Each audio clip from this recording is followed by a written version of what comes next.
أما بعد فأعوذ بالله من الشيطان الرجيم بسم الله الرحمن الرحيم يا أيها الذين آمنوا اتقوا الله ولا تموتن إلا وأنتم مسلمون صدق الله العظيم رب اشرح لي صدري ويسر لي أمري واحلل عقدة من لساني يفقه قولي. قرآن کریم یو مبارک آیت میں تلاوت کو اللہ رب کریم دی مالا د ویلو بیا ټولو لا د عمل توفیق راکړي. په دې مبارک آیت کې الله فرمایي مسلمانانو د الله نه ویریږئ. یا ایها الذین آمنوا اتقوا الله، اے مسلمانانو د ایمان دعویدارو د الله نه ویریږئ. د الله نه خو څوک یریږي نه، د الله نه یره نه ده پکار. الله خو رحمان او رحیم ذات دی، الله غفور او ودود ذات دی.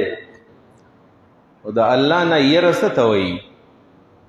د الله یره دا معنا ده چې د الله د عذابونو نه ویریږئ، د الله د نافرمانۍ نه ویریږئ، د الله د خفه کولو نه ویریږئ. دا د آیت معنا ده.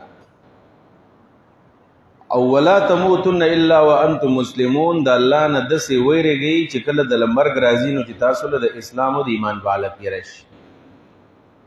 ولا تموتن ممرئ تاسو الا وانتم مسلمون، مگر په داسې حال کې مړه شئ چې تاسو د الله تابعدار یئ. د اخر خاتمه د پاره خو به موږ دعاګانې غواړو چې الله زموږ اخر خاتمه ښه کړي، ځکه چې اعمال دا د الله په توفیق باندې کیږي. نیک اعمال دا د الله توفیق غواړي چې الله چاله توفیق ورکړي. البته د الله توفیق چې انسان ته کله ملاویږي نو دا په انابت باندې ملاویږي، چې انسان کې کله خپل انابت وي، تړپ پکې وي، انسان کې دا غم فضله کې وي چې زه د الله سره روغ وکم، الله ته نږدې شمه، دا نیک عمل وکمه. دغه نیک عمل سره مینه کله پیدا شي نو د هغې نه پس الله بیا توفیق ورکړي. او توفیق دې ته وایي چې دغه کار د کولو دپاره اسباب او آلات الله فراهم کړي. دا کار چې څنګه کېږي نو د هغې دپاره الله اسباب فراهم کړي نو انسان هغه کار بیا وکړي. دا مضمون د تقوا دا مضمون په قرآن کریم کې په کرات و مراتو باندې ذکر شوی دی، بار بار راغلی. د الله نه ویریږئ او ځان کې تقوا پیدا کړئ او ځان نه متقیان جوړ کړئ. نو تقوا مضمون په قرآن کې هم ډېر زیات ذکر شوی دی او په احادیثو کې هم ډېر زیات ذکر شوی دی. نو تقوا پیژندل پکار دی چې تقوا څه ته ویل کېږي. د تقوا خپله معنا دا د پرهیز کول. پرهیز یعنی انسان چې کله الله پیدا کو، یو خو د بچپن دی، نو بچپن کې خو الله څوک نه رانیسي. چې کله انسان بلوغ ته ورسېدو دا کله ذمہوار شو. او د تقوا معنا دا ده چې دا به وس د دې ژوند نه د ځوانۍ نه تر د مرګه پورې دا به په پرهیز کې خپل وخت تېروي. څنګه چې انسان بیمار شي، د هارټ بیمار دی او چاته د زړه اٹیک شوی دی، هائی بلډ پریشر دی د چا، نو هغه چې کله ډاکټر له لاړ شي نو ډاکټر ورته وایي چې ګوره پتا باندې یو څو څیزونه مکمل بند دي، که دا څیزونه تا استعمالول نو تا ته به دا اٹیک هم بیا راځي او ستا به بی پی هائی کېږي او بیا به تا ته ممکن د فالج اٹیک درته راشي، د زړه دوره درته بیا راشي. غوړي به نه خورې مګر حسب معمول لږ لږ سړی خوړی شي. مالګه به نه خورې ځکه مالګه چې ته زیاته خورې نو ستا بلډ پریشر به هائی کوي، ستا د زړه مسله به جوړوي، د غوړو سره به ستا کولیسټرول به ستا زیاتېږي. نو د زړه بیمار که تاسو کتلی، د زړه بیا د شوګر مریض چې کله د هغه شوګر کله شروع شي او دا شوګر کله داسې د 300 نه زیات شي بره لاړ شي، نو بیا هغه ته ډاکټر وایي چې ته به اوس خواږه نه خورې، که دا خواږه په ډوډۍ کې دي او که دا په وریجو کې دي، که دا په چینو کې دي،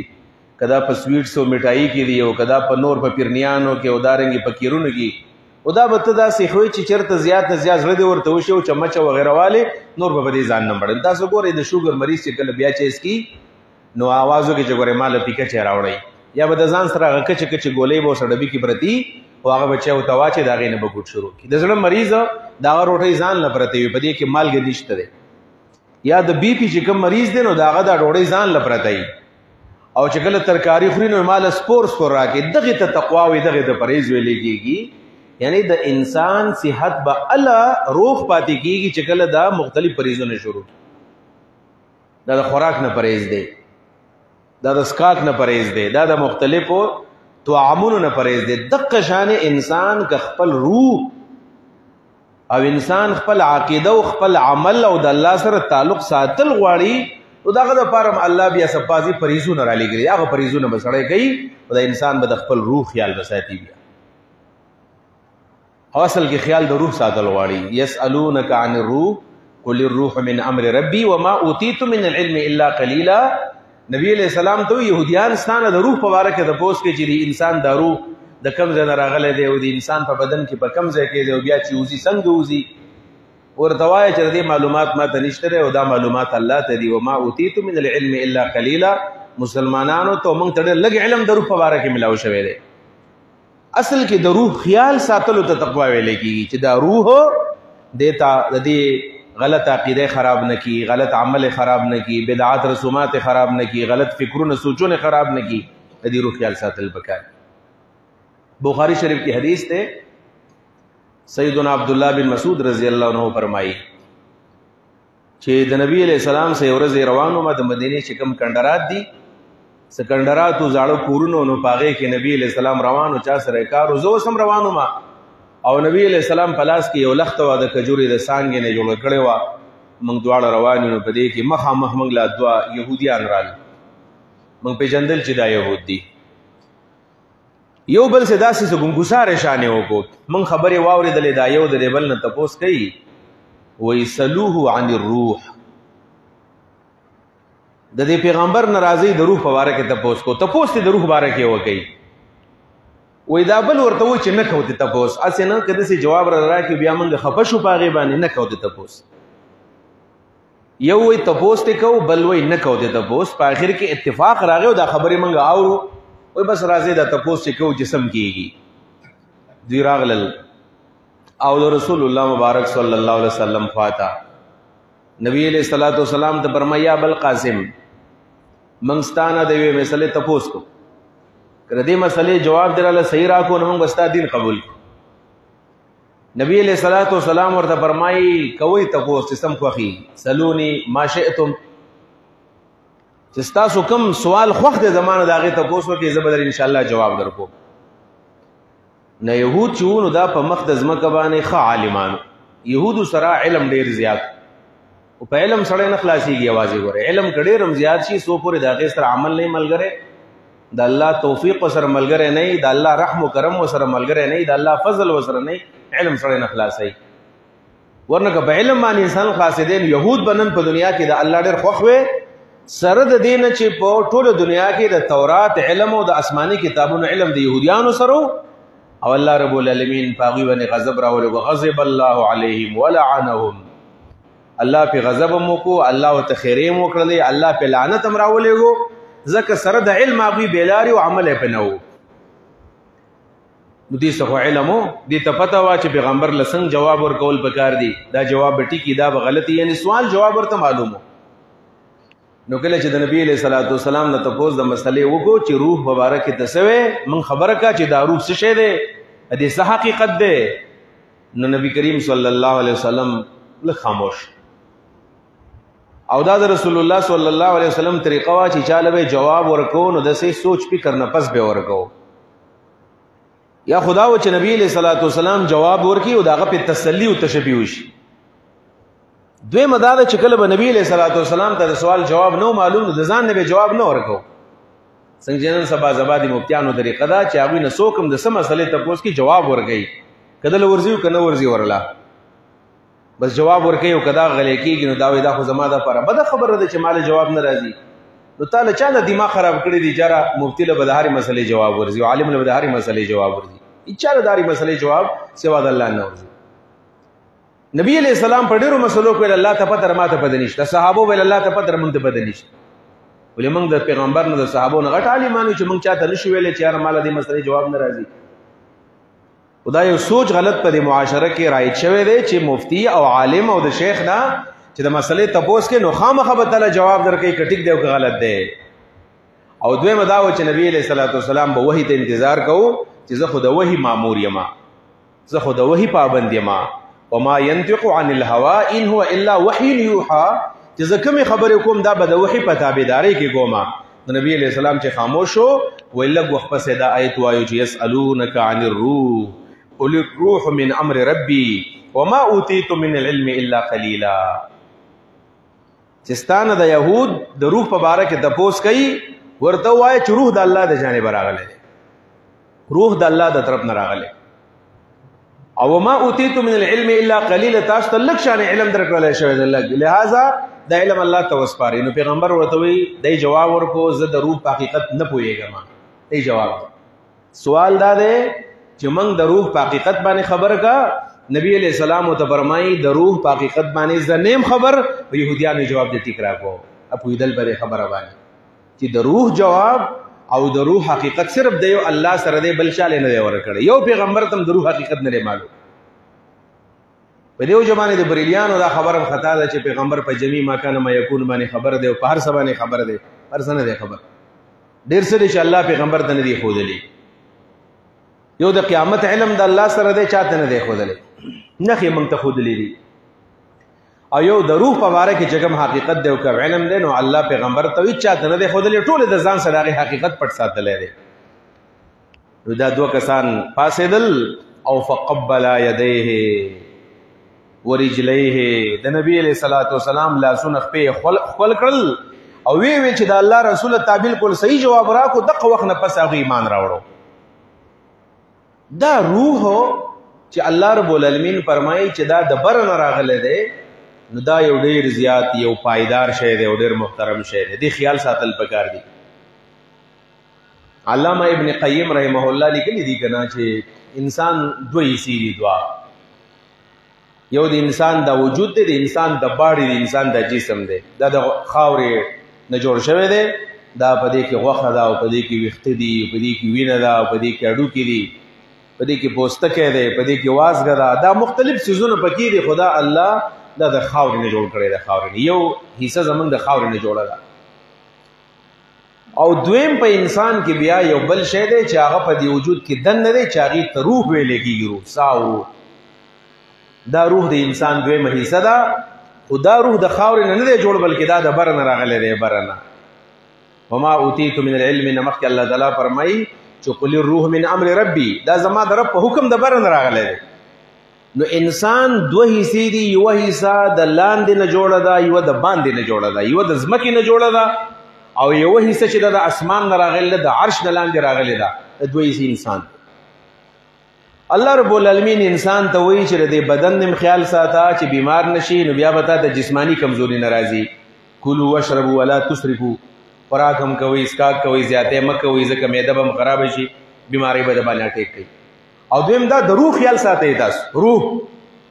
د دواړو خیال ساتئ. نو موږ د دې مکلف یو په دنیا کې چې موږ به د خپل وجود هم خیال ساتو، موږ به د خپل روح هم خیال ساتو. دا انسان د دې مکلف دی. خو ظاهره خبر ده د انسان بدن هم بیماریږي، د انسان روح هم بیماریږي. بدن تم کله کله داسې له علاج بیماری ولګي چې څوک د هغې په مطلب اړو پوهېږي نه.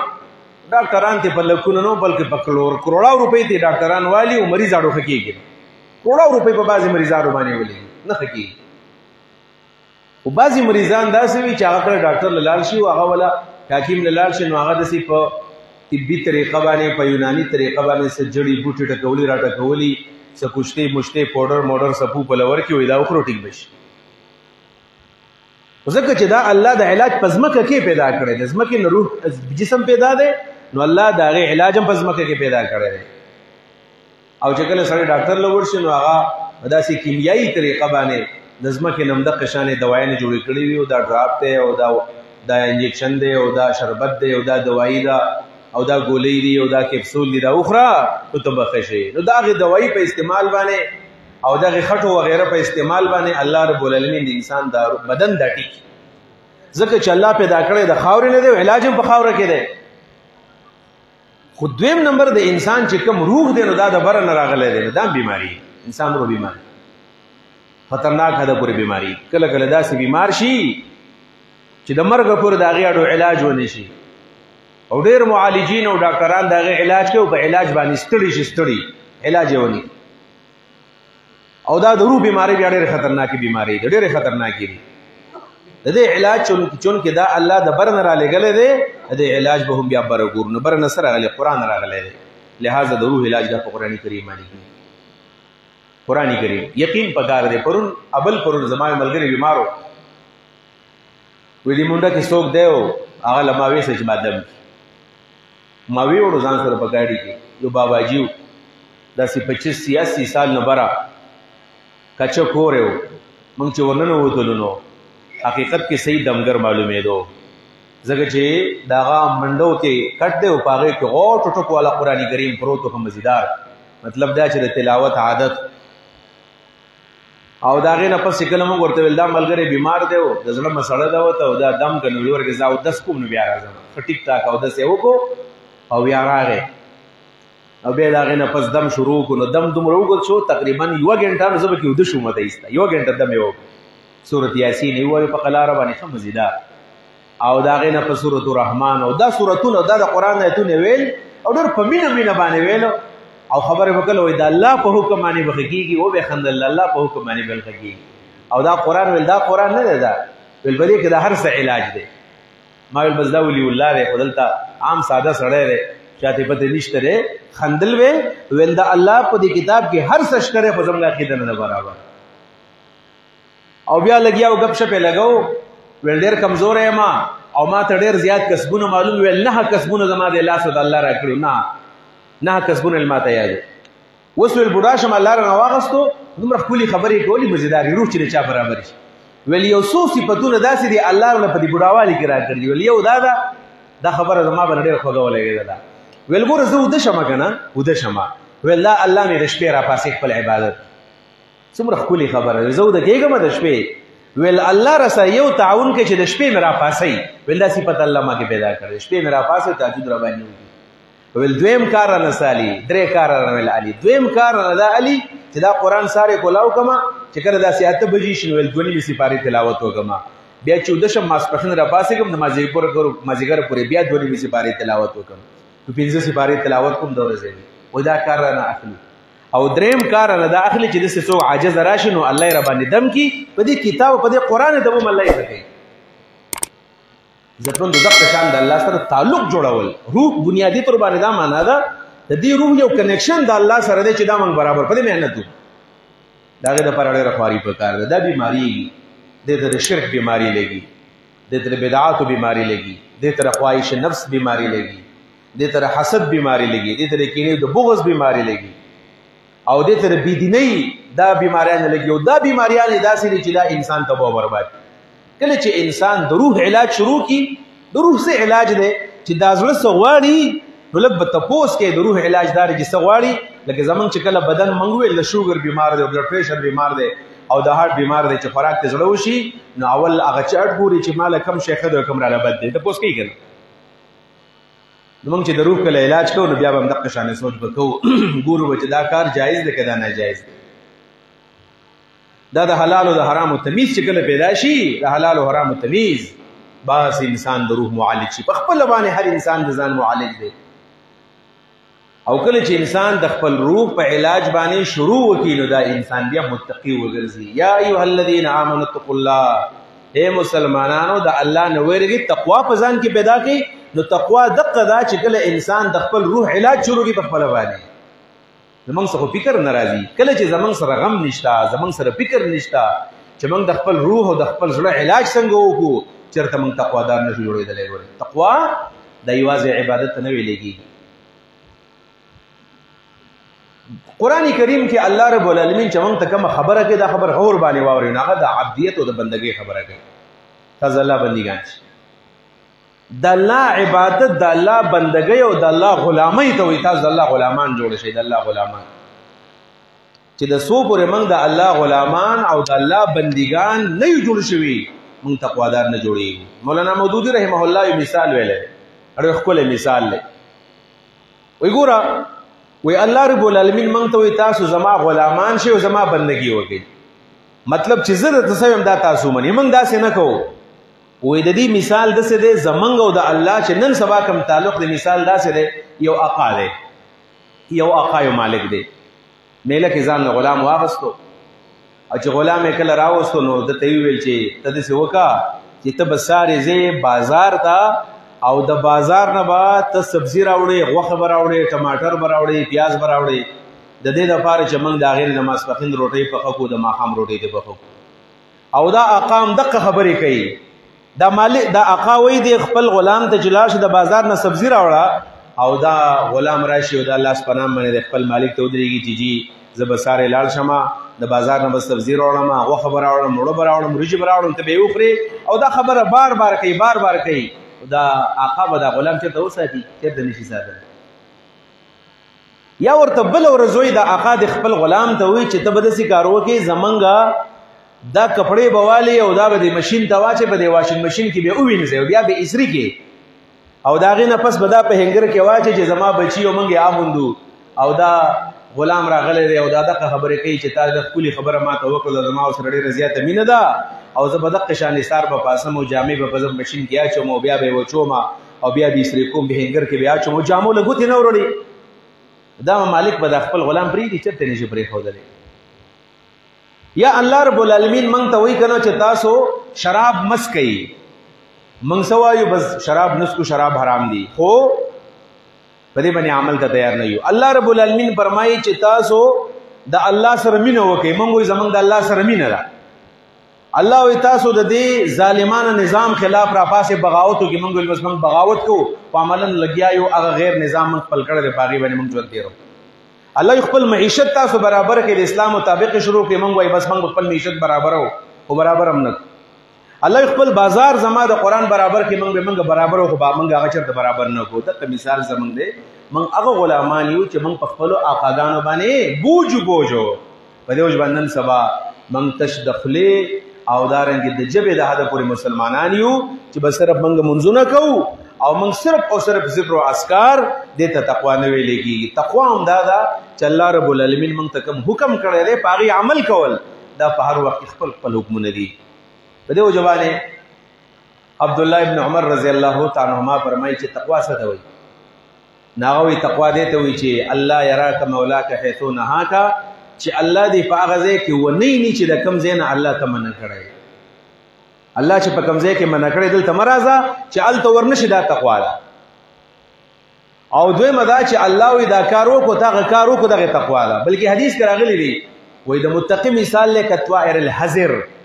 هغه مرغۍ دی چې هغه د یریندوکې مرغۍ تاسو پېژنئ زموږ په دې معاشره کې دا خبر مشهوره ده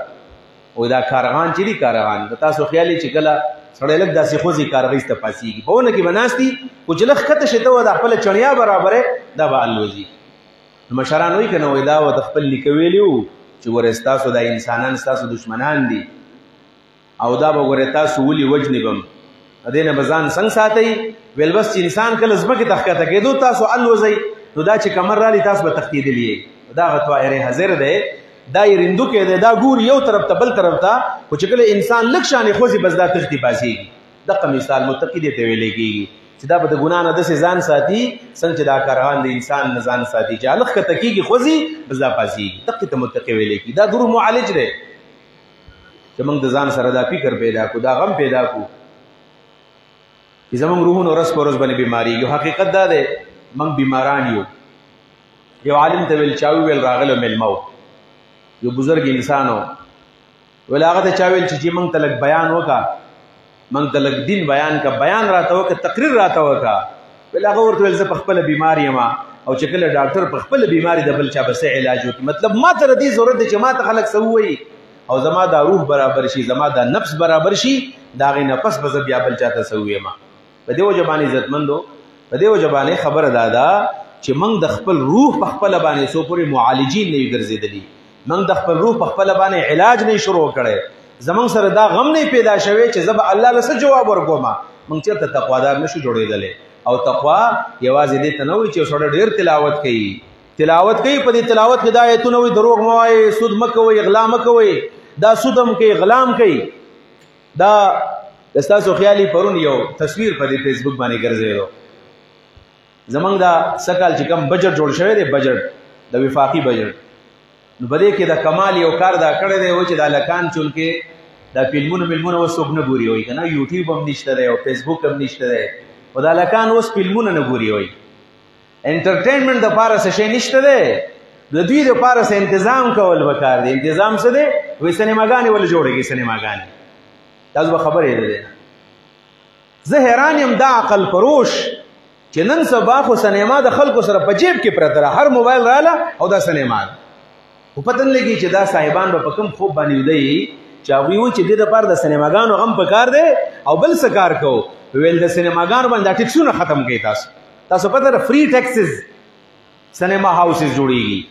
چې تاسو په دې سینماګانو باندې ټکسونه ختم کوي د دې لپاره چې خلک ول راشي او دا سینماګانې وچلېږي نو پرون یو وفاقي وزیره وه هغې د سینما افتتاح کوله یو مولانا صاحب اوس هم ولاړ دی چې څوک به یې بدبخته